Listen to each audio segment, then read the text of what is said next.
Oke, untuk yang ketiga ya, kita akan membandingkan kedua broker ini dari segi metode deposit yang bisa digunakan ya teman-teman. Nah, untuk yang pertama di sini kita akan melihat IC market terlebih dahulu ya teman-teman.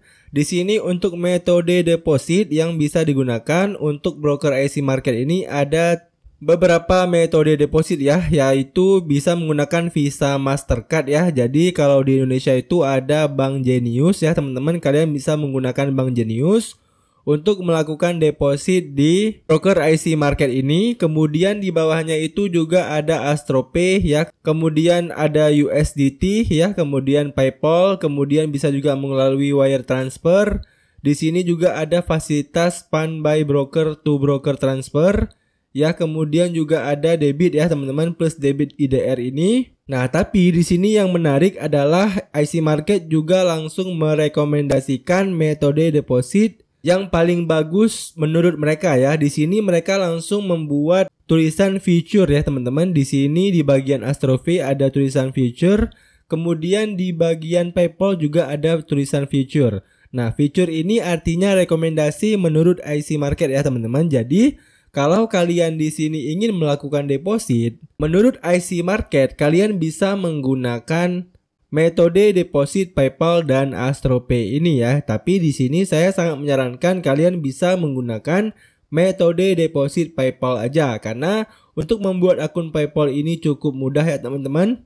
Kalian bisa langsung buka aja akun PayPal kalian ya, kalian daftar akunnya, kemudian nanti kalian tinggal isikan alamat email akun PayPal kalian ya untuk melakukan deposit di IC Market ini ya. Terus kalau misalnya kalian ingin menggunakan deposit by Bank Jenius juga bisa ya teman-teman, tapi untuk Bank Jenius ini kemarin saya sempat bermasalah ya teman-teman, dana saya itu tertahan ya, tapi udah beres sih sebenarnya.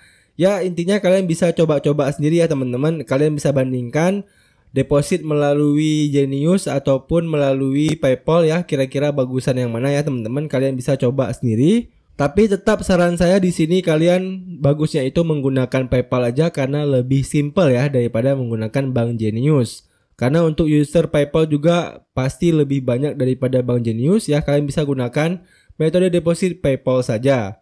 Nah, selanjutnya kita akan membahas metode deposit yang tersedia di broker Rakuten Security ya. Di sini saya baru aja melakukan pendaftaran ya teman-teman di Rakuten Security ini untuk melihat metode deposit apa aja yang mereka gunakan ya. Di sini untuk deposit metodenya itu ada bank transfer ya. Tentunya ini bank transfer Australia ya teman-teman kalau nggak salah. Kemudian juga bisa menggunakan Visa Mastercard ya, credit card.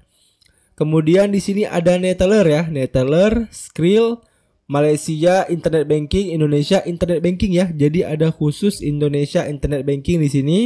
Kalian bisa menggunakan Indonesia Internet Banking kalau memang kalian percaya 100% kepada broker Rakuten Securities ini ya. Tapi kalau memang kalian, wah bang saya masih ragu nih dengan broker Rakuten Security ini, ya kalian bisa menggunakan opsi lainnya ya, seperti Neteller ataupun Skrill. Ya, jadi ini adalah beberapa metode deposit yang disediakan oleh Rakuten Securities Australia ya.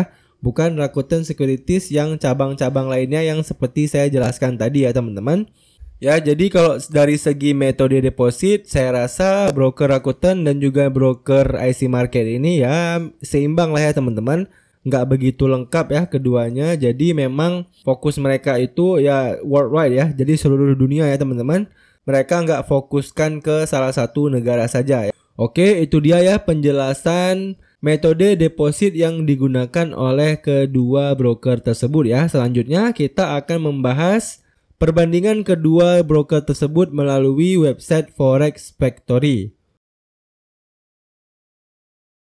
Oke teman-teman, untuk perbandingan kedua broker tersebut menurut forexfactory.com, di sini kita akan mulai dari broker IC Market terlebih dahulu ya. Nah, di sini di bagian company-nya ya, coba kita lihat detailnya.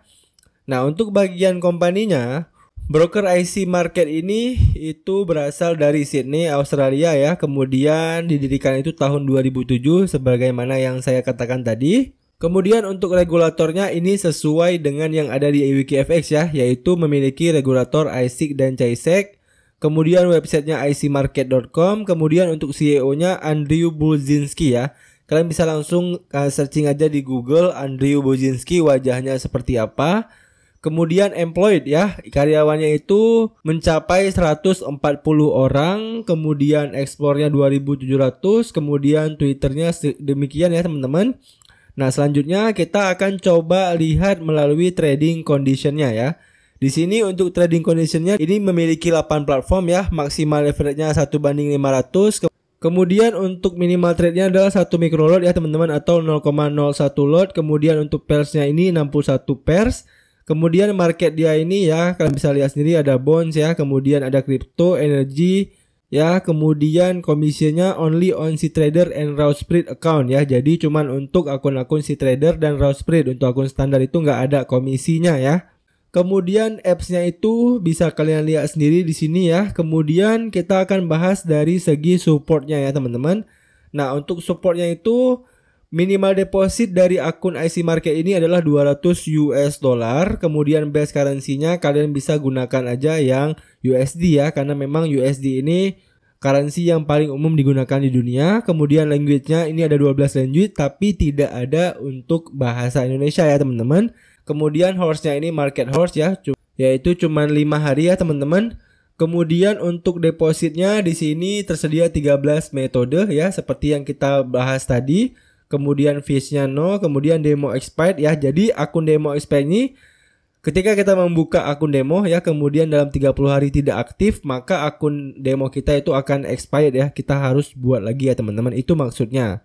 Nah, itu adalah pembahasan IC Market menurut forexfactory.com ya teman-teman. Selanjutnya kita akan bahas broker Rakuten Securities menurut forexfactory.com. Nah, oke teman-teman, setelah tadi saya mencari-cari ya teman-teman, di sini saya tidak menemukan broker Rakuten Security ya teman-teman. Saya udah nyari-nyari tadi ya. Saya nggak tahu kenapa broker Rakuten Security ini tidak terdaftar di forexfactory.com ya. Buat teman-teman yang tahu kenapa di Forex Factory ini tidak terdaftar broker Rakuten Security, kalian bisa kasih tahu saya ya di kolom komentar ya teman-teman. Saya juga sudah filter ya teman-teman, asik ya. Di sini untuk regulasinya asik, tapi di sini juga tidak ada ya teman-teman broker Rakuten Securities-nya. Nah, kalian bisa komen di bawah ya teman-teman, kenapa nggak ada broker Rakuten Security di review by forexfactory.com ini. Oke, selanjutnya kita akan bahas kelebihan dan kekurangan dari kedua broker ini ya teman-teman.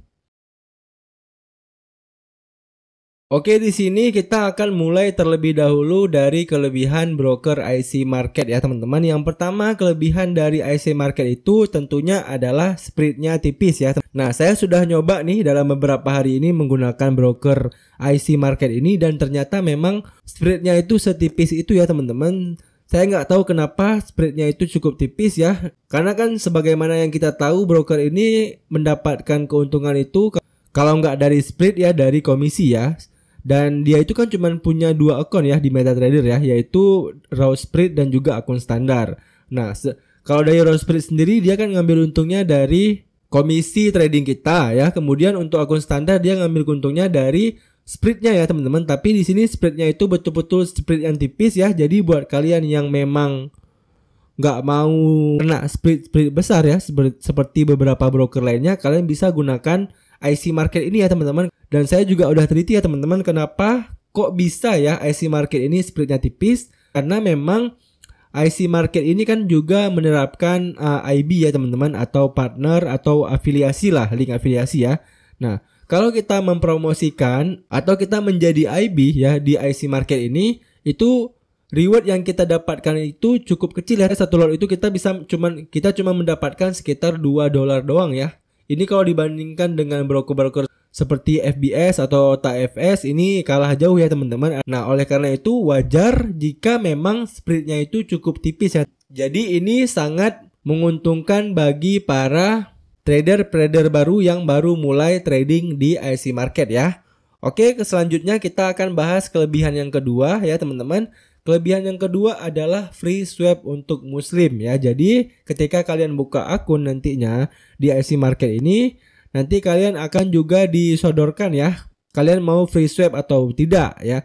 Dan di situ juga nanti akan ditanya reasonnya ya teman-teman. Kenapa kalian memilih akun FreeSwap? Nanti kalau kalian mencantumkan reasonnya adalah agama, which is agama kalian itu Islam ya. Kemudian data di KTP kalian itu sesuai ya, bahwasannya di KTP kalian memang agama kalian itu Muslim ya.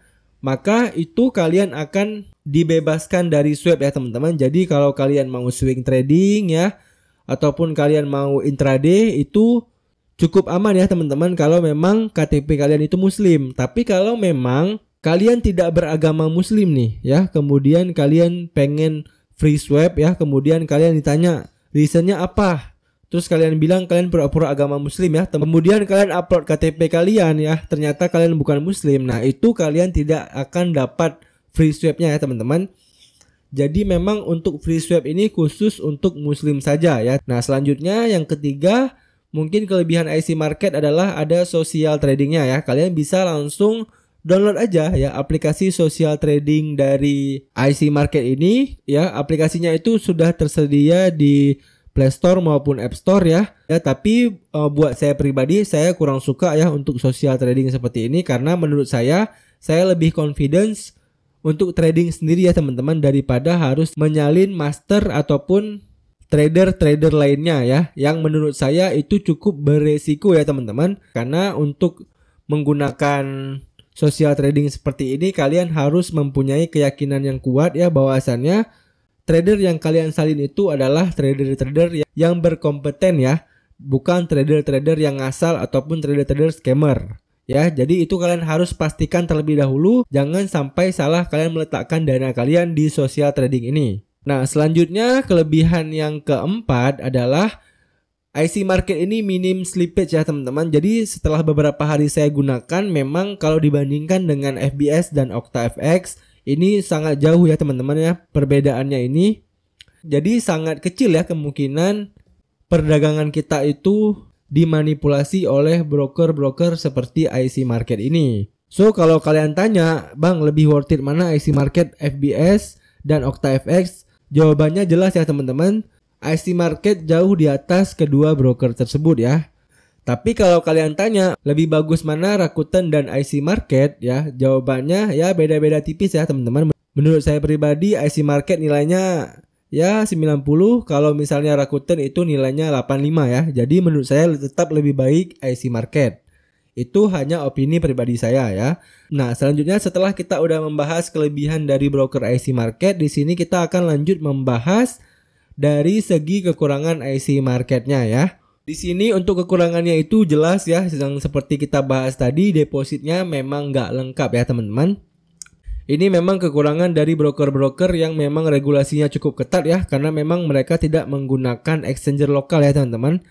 Kemudian kekurangan yang kedua adalah kalian bisa lihat di sini no akun send ya, seperti yang kita bahas tadi, mereka tidak menyediakan akun mikro. Jadi untuk minimal depositnya juga cukup tinggi ya, $200, dimana untuk nominal tersebut ya nggak semua masyarakat kita itu bisa atau mau ya melakukan trading dengan nominal yang terlalu besar di awal seperti itu ya. Jadi menurut saya itu termasuk kepada kekurangan IC Market ya teman-teman. Nah selanjutnya kekurangan ketiga adalah minimal deponya besar ya. Seperti yang bisa saya bilang tadi, minimal depositnya besar ya, yaitu $200 ya teman-teman. Nah itu adalah kelebihan dan kekurangan dari broker IC Market ini ya. Oke, selanjutnya kita akan membahas kelebihan dan kekurangan dari broker Rakuten Securities ya. Nah untuk kelebihan yang pertama dari Rakuten Securities ini adalah dia juga free swap ya, khusus untuk Muslim sama seperti broker IC Market tadi. Nah kemudian untuk kelebihan yang kedua yaitu dia juga ada social trade ya teman-teman, sama seperti IC Market ya. Tapi untuk social trade-nya itu hanya bisa diakses di Google saja ya. Dia belum menyediakan aksesnya itu di Play Store maupun di App Store ya. Nah kemudian untuk kelebihan selanjutnya adalah dia juga merupakan anak dari big company ya, sebagaimana yang udah saya bahas di awal. Dia anak dari perusahaan Rakuten ya, perusahaan yang memiliki banyak perusahaan kecil di bawahnya ya, seperti e-commerce ya, perbankan, media, dan salah satunya Rakuten Securities ini ya, yang sedang kita bahas ini. sebagai anak usaha di bidang perdagangan forex. Jadi memang untuk kredibilitas Rakuten ini bukan broker kaleng-kaleng ya teman-teman, tapi broker yang memang udah dijamin oleh perusahaan besar ya. Kemudian untuk kelebihan selanjutnya adalah dia itu memiliki spread tipis juga ya teman-teman, seperti yang udah kita lihat tadi sebelumnya ya. Walaupun saya di sini belum nyoba ya teman-teman, apakah memang sesuai dengan yang dia tunjukkan di homepage-nya ataupun yang dia klaim bahwasannya dia memang punya spread tipis. Nah, kalian bisa buktikan sendiri ya teman-teman. Kalau memang dia punya spread tipis, kalian bisa komen di bawah. Nah, selanjutnya untuk kekurangan dari broker Rakuten sendiri ini ya, dia itu tidak punya akun SEN ya, sama seperti si broker IC Market ya. Tapi untuk minimal depositnya di sini jauh lebih terjangkau ya teman-teman, yaitu dengan hanya minimal $50 saja. Kemudian untuk kekurangan yang kedua, broker ini juga lagi banyak keluhan ya. Seperti yang kita lihat tadi di WikiFX, dia sedang banyak sekali keluhannya. Nah, ini bisa kalian pertimbangkan sendiri ya teman-teman. Apakah keluhan-keluhan tersebut itu mempengaruhi kalian untuk menggunakan broker ini atau tidak? Jadi tetap ya, kalau dibandingkan dengan beberapa broker lainnya yang terkenal di Indonesia ya, seperti FBS, OctaFX, tetap ini jauh lebih baik ya teman-teman dibandingkan broker tersebut. Tapi kalau dibandingkan dengan IC Market, menurut saya lebih condong kepada IC Market ya teman-teman. Walaupun skor di WikiFX-nya jauh lebih tinggi Rakuten ini daripada IC Market ya. Lagi-lagi itu adalah opini pribadi saya. Nah, selanjutnya untuk kekurangan nomor 3 adalah depositnya nggak lengkap ya teman-teman, sama seperti si IC Market tadi ya. Kemudian untuk kekurangan nomor 4-nya adalah akses dan tampilan kurang proper ya. Ini lagi-lagi adalah opini pribadi saya, karena kalau saya lihat di website ya, kemudian di aplikasinya, menurut saya pribadi tampilannya itu sangat kurang ya teman-teman. Ini khususnya adalah broker Rakuten Security yang Australia ya teman-teman, bukan yang Hong Kong, bukan yang Jepang, bukan yang Malaysia. Ini adalah khususnya broker Rakuten Securities Australia. Menurut saya tampilan websitenya itu kurang modern ya, ataupun kurang baik ya. Nah, itu dia ya teman-teman beberapa kelebihan dan kekurangan dari kedua broker tersebut ya. Saya rasa demikian aja ya teman-teman video perbandingan dua broker forex besar, yaitu IC Market dan Rakuten Security Australia. Kalau kalian ada request mau dibuatin video apa lagi, kalian bisa langsung komen aja ya di bawah. Nanti akan coba saya buat videonya ya. Dan kalau kalian ada pertanyaan ya seputar tentang kedua broker ini, kalian juga bisa langsung komen aja di bawah ya teman-teman. Kalau saya bisa jawab, saya akan bantu jawab pertanyaan kalian.